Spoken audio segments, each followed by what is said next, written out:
Students, today we start exercise 3.4 and this method is called elimination method. Elimination method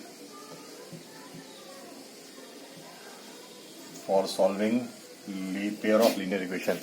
Before that हमने इससे पहले substitution method पढ़ा था. Substitution method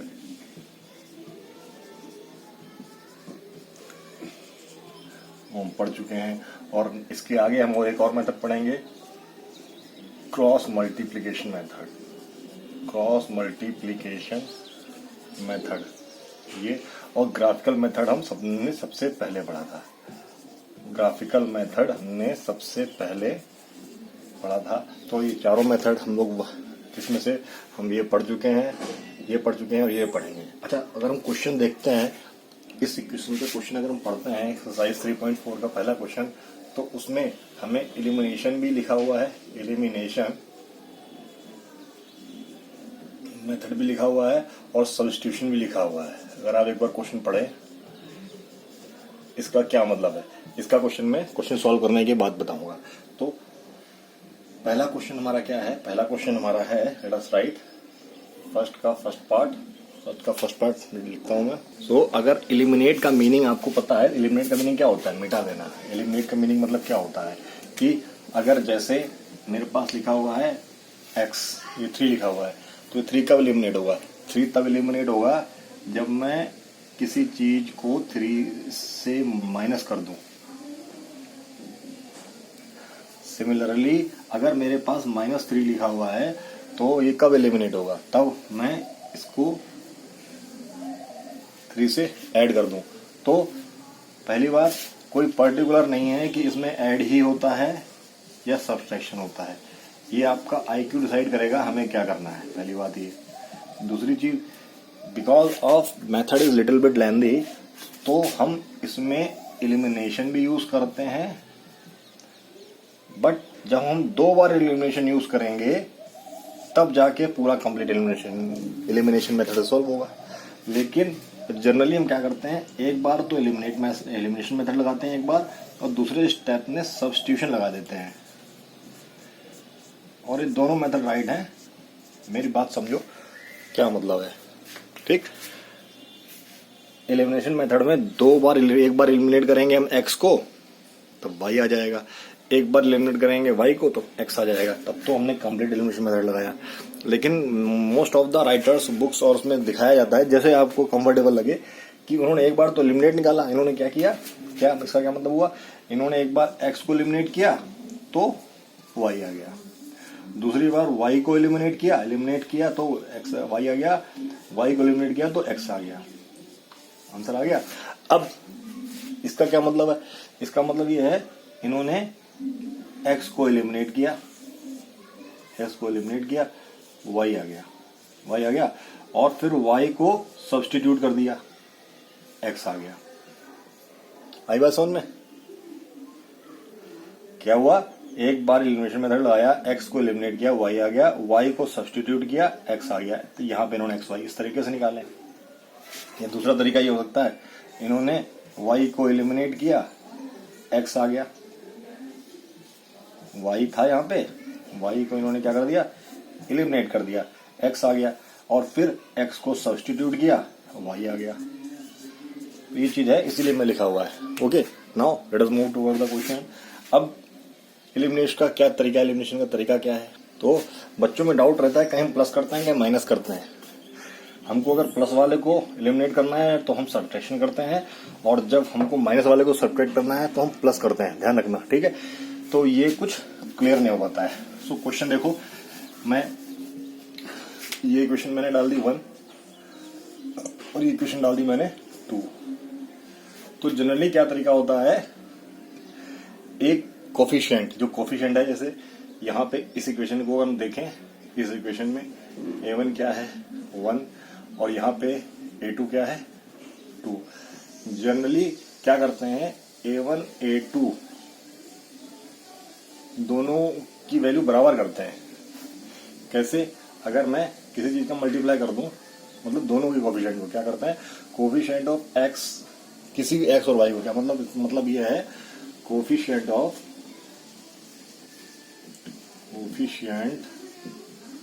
of x और y are made equal. Coefficient भाई ये वर्ग टू के बराबर थोड़ा कर देंगे, इनके कोफिशिएंट को इक्वल करते हैं। तो कैसे इक्वल कर सकते हैं? इक्वल करने का तरीका यही है, अगर मैंने इन दोनों का एलसीएम ले लिया, इनका एलसीएम ले लिया, एलसीएम किसका ले लिया? A1 और A2 का एलसीएम ले लिया। तो लेके देखते हैं, एलसीएम लेके देखते हैं, ये है 1 और ये है 2। एलसीएम लिया तो क्या सबको पता है, ये तो मैंने फालतू का स्टेप है ये। एलसीएम 2 आ गया, एलसीएम क्या आ गया? 2 आ गया। तो हम क्या करेंगे, दोनों का कोफिशिएंट 2 बनाएंगे, दोनों का कोफिशिएंट 2 बनाएंगे। तो क्या हो जाएगा? Multiply equation 1/2। और इसमें तो कोई रिक्वायरमेंट ही नहीं है, इसमें तो कोई रिक्वायरमेंट ही नहीं है। अच्छा, तो मल्टीप्लाई किया तो ये क्या हो गया? 2x + 2y। और उसके बाद अच्छा मल्टीप्लाई में लिख देता हूं एक बार। क्या? Multiply equation 1। इक्वेशन 1 क्या है हमारी? इक्वेशन 1 ये लिखी है, इक्वेशन 1 हमारी ये लिखी है। तो क्या हुआ? अब x में भी मल्टीप्लाई होगा, y में भी मल्टीप्लाई होगा और ये 10 हो जाएगा। अच्छा, दूसरी चीज, इसमें तो मल्टीप्लाई करने की जरूरत ही नहीं है, तो हम डायरेक्ट कोफिशिएंट इक्वल करने के बाद हम एक दूसरे के नीचे लिखते हैं, एक दूसरे के ऊपर नीचे लिखते हैं। मैंने क्या बताया था कि एलिमिनेशन में दोनों के साइन अगर एक प्लस है तो दूसरे को माइनस करना पड़ता है, और पहले से माइनस हो तो प्लस का तब तो कोई जरूरत ही नहीं है। तो देखो यहाँ पे ये दोनों बराबर हो गए, हमने बराबर किए हैं, तो अब हम यहाँ अगर इसमें से माइनस कर देंगे तो अपने आप ही कट जाएगा। अगर मैं इसमें से माइनस कर देता हूँ, माइनस करने के लिए मुझे पता है साइन चेंज करने पड़ते हैं। अगर यही लोगों को कुछ नहीं पता होता साइन क्यों चेंज किए, माइनस करते हैं। तो ये एलिमिनेट हो गया, ये एलिमिनेट हो गया। क्या बचा मेरे पास? मेरे पास बचा 2y + 3y, और ये क्या बचा? 10 माइनस, ये लिखने की जरूरत नहीं है, इसकी जगह डायरेक्ट भी हम क्या लिख सकते थे? 5y = 6। तो y की वैल्यू क्या आ जाती? ये कॉन्सेप्ट है, ये क्या है? कॉन्सेप्ट। तो इसमें क्या चीज इन्वॉल्व हुई? हमने दोनों चीजों को इक्वल करके माइनस कर दिया। मतलब क्या चीज इन्वॉल्व हुई? इन्वॉल्वमेंट क्या हुआ इसमें? इन्वॉल्व बेटा ये हुआ है, इसमें इन्वॉल्व ये हुआ है कि जो ये इक्वेशन थी इसमें से हमने ये इक्वेशन माइनस कर दी है। तो क्या हो गया? 10 - 4 आ गया है। इसका मतलब अगर मैं इस इक्वेशन को खोलूंगा तो 2x + 2y वो शॉर्ट x कट जाएगा। ये तरीका है, 6 आ जाएगा, y = 6/5। ये तरीका है, ठीक है, ये तरीका है। अच्छा, अब हमने y की वैल्यू निकाल ली। अच्छा, दूसरा आप देखो, हमने y की वैल्यू निकाल ली। अब हमने क्या देखा, यहाँ पे b1 क्या है? 1, और b2 क्या है? b2 है क्या? -3। तो जो हमने एलसीएम लिया 1 और 3 का, सबको पता है 3 आता है, ये आपको लिखने की जरूरत नहीं, मैं बता रहा हूँ, फर्स्ट क्वेश्चन कर रहा हूँ इसलिए बता रहा हूँ। तो मुझे अब दोनों के कोफिशिएंट क्या बनाने हैं? 3 बनाने हैं। तो 3 बनाने हैं, दोनों की कोफिशिएंट 3 बनाने हैं। तो पहली इक्वेशन में जो इक्वेशन फर्स्ट थी मैंने उसमें 3 का मल्टीप्लाई कर दिया, और सेकंड में तो पहले कुछ करने की जरूरत ही नहीं है। तो जब मैंने फर्स्ट इक्वेशन 3 का मल्टीप्लाई किया तो मेरे पास क्या आया? देखो मेरे पास आया 3x + 3y 15। अच्छा, जब इसमें तो मुझे मल्टीप्लाई करने की कोई रिक्वायरमेंट है ही नहीं। अब देखो, अब मैंने यहाँ पे y का कोफिशिएंट इक्वल किया है, तो जो y का कोफिशिएंट इक्वल किया है तो उनके साइन चेंज करके मैं उनको बिड़ा देता हूँ। लेकिन अगर मैंने यहाँ पे साइन चेंज कर दिए तब तो दोनों प्लस हो जाएंगे। भाई मैथ थोड़ा ना भूल जाएंगे, तो ऐसे हमें कुछ करने की जरूरत नहीं है। जब साइन अब पहले से ही चेंज है तो हम इसको ऐड करेंगे। तो लोग बोलते हैं माइनस कर देते हैं, माइनस कब पढ़ते हैं? Requirement of the question. यहाँ पे तो देखो पहले से ही साइन चेंज है, तो यहाँ पे कुछ भी करने की जरूरत नहीं है, ये एलिमिनेट अपने आप हो जाएगा। ये क्या आएगा 5x और ये क्या आएगा 19, x की वैल्यू क्या आ जाएगी।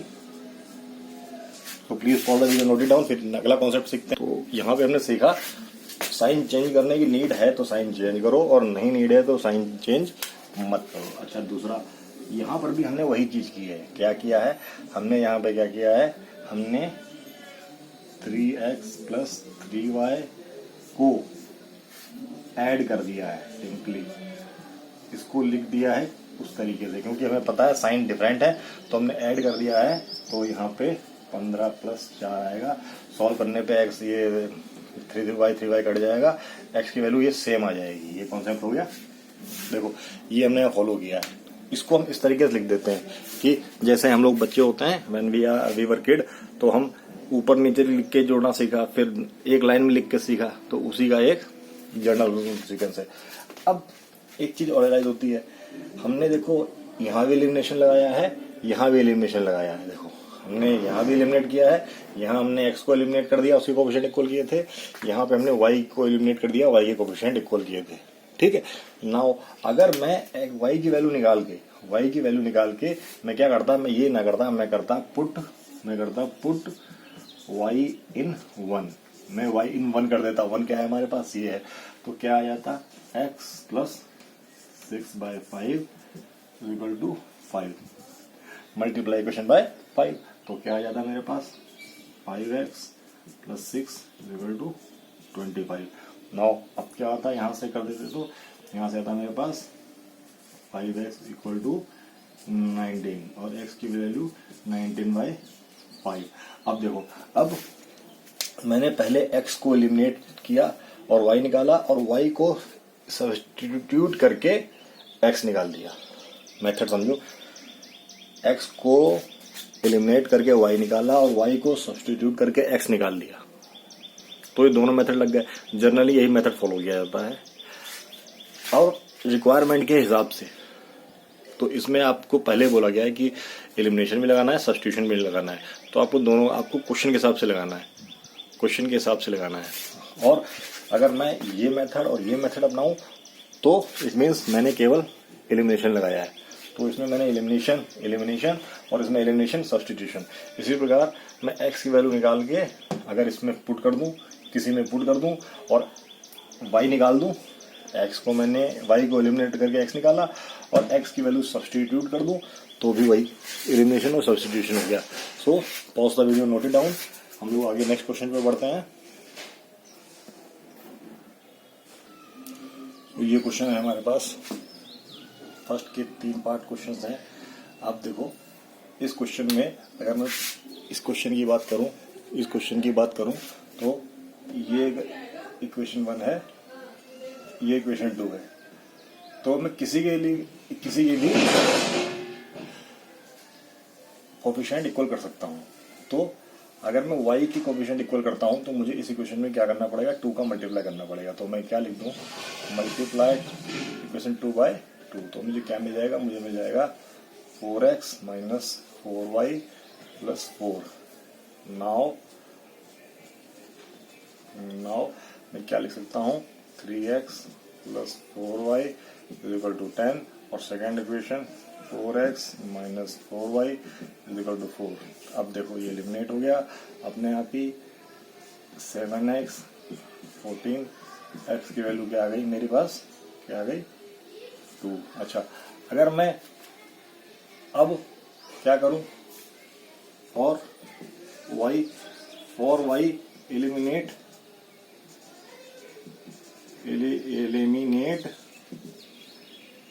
x, तो मुझे क्या करना पड़ेगा, मैं ऐसे लिख सकता हूं, multiply first equation by what 2 and second by 3। Multiply किया, तो जब मैंने इसको मल्टीप्लाई किया तो आ गई 6x + 8y + 10। इसको मल्टीप्लाई किया तो क्या आ गया मेरे पास, 6x - 3 से मल्टीप्लाई कर रहे हैं 3y = 6। अब दोनों का साइन क्योंकि एक है, दोनों का साइन क्योंकि इक्वल है, तो मैं इसको एलिमिनेट करने के लिए मुझे साइन सबके चेंज करने पड़ेंगे। तो यहाँ पे मैंने चेंज किया तो क्या आ गया 14y, क्या आ गया 14y और ये मेरे पास आ गया 4। तो क्या आंसर क्या आया मेरे पास? आंसर क्या आया? Sorry, we have done one mistake. ये हमने 20 नहीं लिखा है, ये हमको 20 लिखना था। क्या लिखना था? 20। क्या लिखना था हमको? 20। तो जब मैं 20 लिखेंगे, जब यहाँ हम 20 लिखेंगे तो ये क्या आ जाएगा? 14। वाई क्या है? 1 आ गई। ठीक है, ये हमने दोनों एलिमिनेशन मेथड लगाया है। तो हमने यहाँ लिखा for eliminating what? For eliminating y. हमने यहाँ पे वाई को एलिमिनेट किया है, मल्टीप्लाई 2 और फिर सीधे ऐसे लिख दिया है। तो हम डायरेक्ट ये यहाँ पे ऐसे लिख सकते थे, लिखने की जरूरत नहीं थी। फॉर एलिमिनेटिंग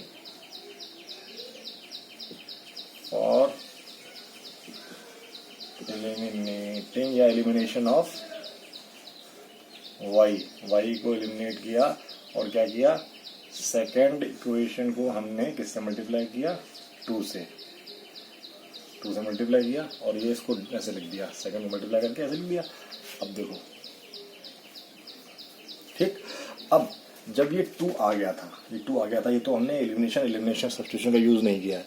अगर मैं ये करता यहाँ से पुट x इक्वल टू 2 इन 1, इन 1 में पुट कर देता, तो ये क्या आता? 3 इंटू 2 प्लस 4y 10, ये क्या हो जाता? 6 वहाँ जाके माइनस हो जाता, मेरे पास क्या आ जाता? ये 4y equal to 1।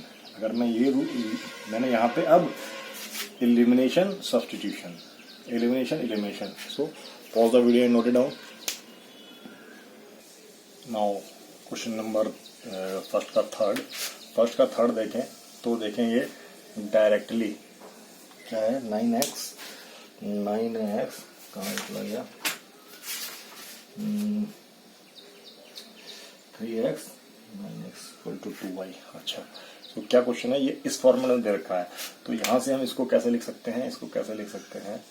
9x minus 2y equal to 7। ठीक है, तो ये क्वेश्चन मेरी फर्स्ट हो गई और ये क्वेश्चन मेरी सेकंड हो गई। सो अब क्या कर सकते हैं? अगर मैं इसकी बात करूं, y को लिमिट करूं, मैंने y को लिमिट करता हूं। चलो, let for elimination of y है, एलिमिनेशन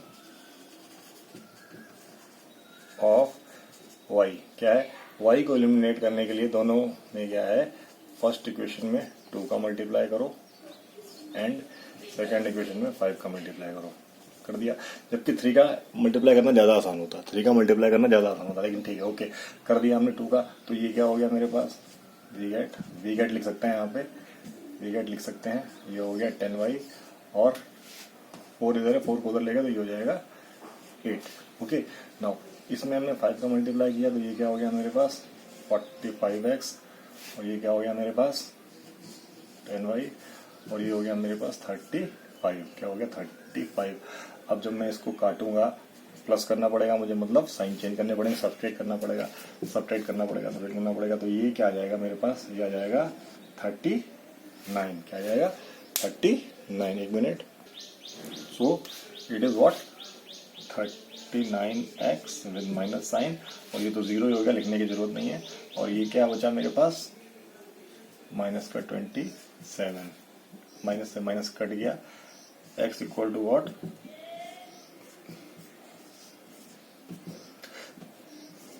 13 से कट गया, ये आंसर आ गया। अब हम इसको क्या है? पुट, ये भी निकाल सकते हैं। क्या है? पुट x इन 1 में पुट किया। 1 कौन सी इक्वेशन थी हमारी? 1 इक्वेशन थी ये, तो हमने जब पुट किया तो क्या आ गया? 3 इंटू और ये minus 5y is equal to 4। तो ये उस तरफ चला जाएगा तो मेरे पास क्या आ जाएगा?